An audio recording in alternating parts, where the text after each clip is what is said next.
Olá família, tudo bem com vocês? No vídeo de hoje vou lhe ensinar como recuperar seus contatos utilizando o aplicativo Contatos.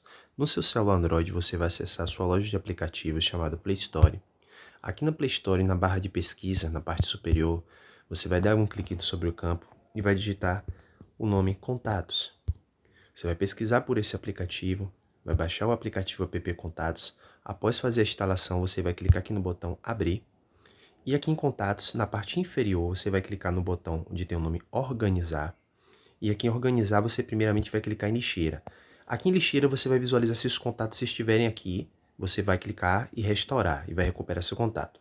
Caso você não consiga, você pode também clicar nessa opção Restaurar Contatos, onde ele vai fazer uma sincronização dos contatos que ficaram salvos na nuvem, o que você apagou acidentalmente, e vai fazer restauração. Se você gostou dessa dica, curte, comenta, me segue e até o próximo vídeo. Valeu!